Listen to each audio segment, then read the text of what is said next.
Kalau lu sekarang adalah seorang fresh graduate yang belum punya pengalaman, CV yang masih kosong, dan nanya ke gua, gimana caranya untuk dapat kerja?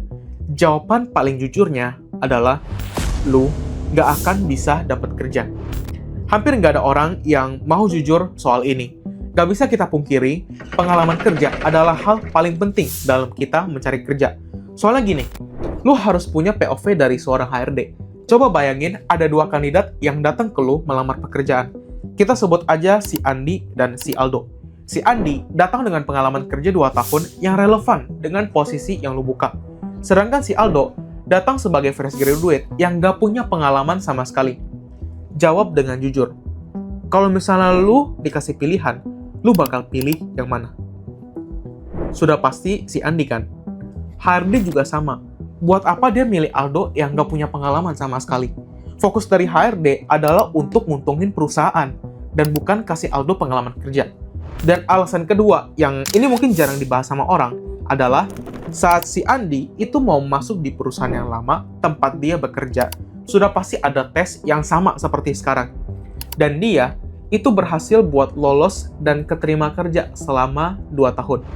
Ini menunjukkan bahwa si Andi ini memang adalah kandidat yang bagus sampai diterima di perusahaan yang lama. Jadi, orang yang bukan HRD pun sudah pasti pilih Andi, bukannya Aldo. Tapi kalau lu sekarang ada di posisi Aldo, apakah lu harus menyerah dan menerima kekalahan lu begitu aja? Enggak. Jawabannya, lu masih bisa melawan. Tapi gimana caranya? Maka dari itu, gue ucapkan selamat datang di G-Curve Theory.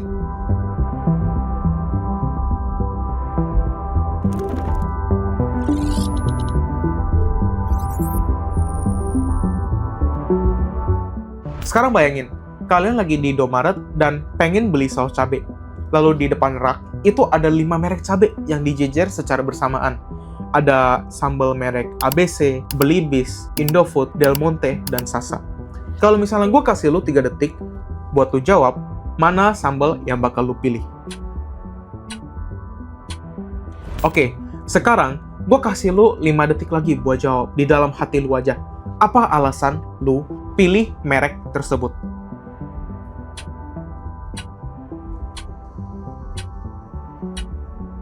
Oke, thank you udah jawab.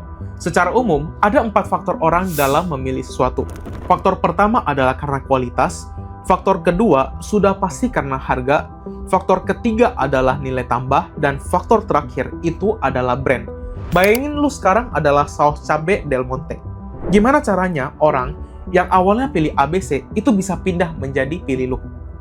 Cara paling simpelnya adalah lu mainin di harga dan kasih nilai tambah yang nggak ada di sambal ABC. Contoh, sambal ABC sekarang harganya di 10.000. Lu tinggal turunin harga lu jadi 5.000 dan kasih free saus mayones. Dengan begitu, customer yang awalnya mau milih sambal ABC jadi mikir 2 kali dan berpotensi buat pindah hati ke lu. Sekarang, kita bakal pakai ini di strategi cari kerja. Cara terbaik buat melawan Andi yang punya pengalaman adalah turunin harga kita. Ini dalam artian gaji ya. Contoh, posisi yang dibuka adalah staff admin. Buat nge-hire Andi, perusahaan itu harus keluarin uang sekitar 6 juta. Sekarang, lu tinggal turunin aja harga lu dari yang awalnya 6 juta jadi 1 sampai 2 juta aja. Di sini, gue yakin pasti banyak banget dari kalian yang komplain dan muncul perdebatan. Tapi tenang dulu, pikirin baik-baik. Kalau misalnya lu benar ngelakuinnya, ini bukanlah sebuah kerugian. Tapi ini adalah investasi jangka panjang. Oleh karena itu, kalian wajib nonton sampai habis. Begitu kalian udah keterima, ada beberapa hal yang harus kalian lakuin. Supaya lebih gampang, gue bakal bagi ini menjadi beberapa fase. Di 0-3 bulan pertama adalah fase survival, 3-6 bulan adalah fase learning, 6-9 bulan adalah fase collecting, dan 9-12 bulan terakhir adalah fase opportunities. Kita akan mulai ke fase pertama.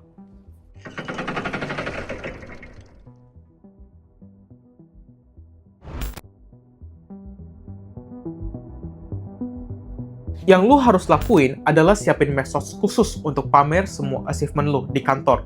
Lu mulai bikin LinkedIn, IG, Threads, dan TikTok. Setiap hal yang lu pelajari, setiap achievement yang lu capai, lu bagikan semua ke media sosial yang lu punya. Tujuan dari ngelakuin ini adalah sebagai portofolio dan bukti yang nantinya berguna untuk lu bantu cari kerja baru di masa depan. Di fase pertama, ini adalah fase yang paling penting. Karena ini biasanya adalah masa probation. Jadi make sure lu serajin mungkin dan jangan buat masalah apapun di kantor. Kita lanjut ke fase yang kedua, yaitu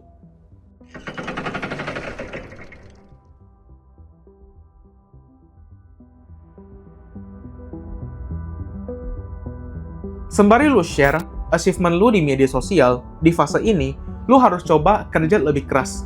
Pelajari semua dari A sampai Z. Dan kalau bisa, pelajari semua juga yang bahkan di luar dari job desk utama lu.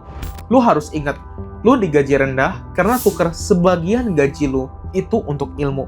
Jadi manfaatin waktu untuk belajar sebaik mungkin dan jangan ada yang disia-siakan.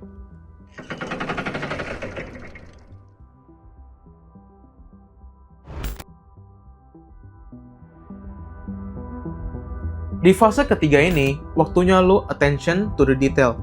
Coba cari apa aja rahasia dapur yang bisa lu jadikan nilai tawar di perusahaan baru. Kayak contoh, software apa aja sih yang digunain?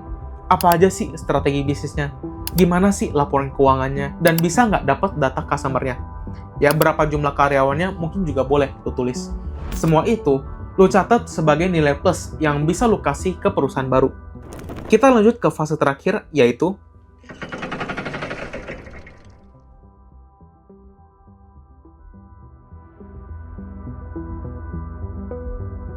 disinilah fase terakhir. Setelah lu udah ngelakuin semua yang tadi gue jabarin di atas, waktunya lu cari tempat yang bisa ngehargain lu sesuai dengan kemampuan yang lu miliki. Kenapa gue nggak saranin lu nego gaji di tempat yang lama?